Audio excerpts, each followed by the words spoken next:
You've got woodland glades, you've got unicorns cavorting, and you have an underworld which has been ripped straight out of a Greek myth. Hi guys, this is Martin over at CBR, and today I'm diving into the cult classic which is Legend. That's right, the Mia Sara, Tom Cruise, Ridley Scott collaboration that everybody seems to have forgotten about. So stick around, stay tuned, and let's dive in. See how brilliant I am? Let me dazzle you, my wisdom.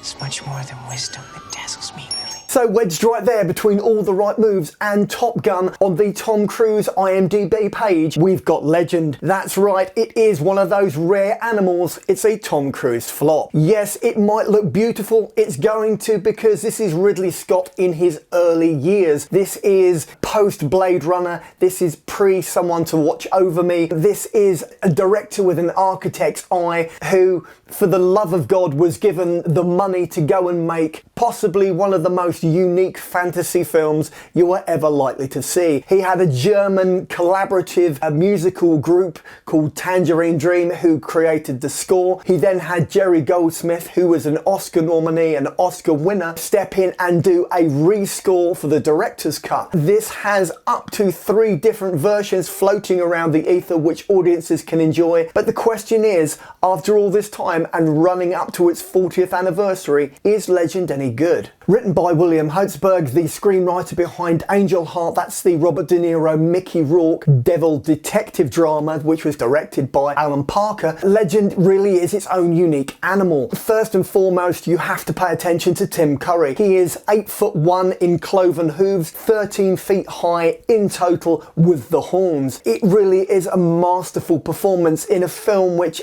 to be very polite, is quite bitty, is quite fragmented, and just gets by on a tremendous amount of visual effects created by, I have to say, Oscar winner Rob Bottin, the man behind RoboCop, the guy behind Total Recall, and let's not forget the pioneer who made John Carpenter's original The Thing so terrifying. Legend really has, it's heavy on atmospherics, it's very thin on story. Tom Cruise may feature in it, but he doesn't really do much. Mia Sara, who people will remember from Ferris Bueller's Day Off, also very gorgeous, very pretty on screen, and they make quite the angelic couple. From that perspective, as a fantasy film, it really works. Tonally, it shifts around, shall we say, scenes which clash. Overall, you have to admit that this just doesn't work. There are benefits, there are bonuses, and we're going to get onto those next. But on one condition.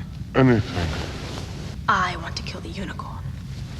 Above and beyond those visual effects and that Tim Curry performance, the main reason to seek out this Ridley Scott underrated gem comes down to the production design. What you've got is a fully realised world. You've got woodland glades, you've got unicorns cavorting, and you have an underworld which has been ripped straight out of a Greek myth. Forget about everything else, just focus in on that. The story might be paper thin, the performances aren't exactly, shall we say, top tier. This really is one of the most unique fantasy films to come out of the 80s, and for that, if for no other reason, it's worth seeking out, it's worth owning, and it's worth enjoying for what it is.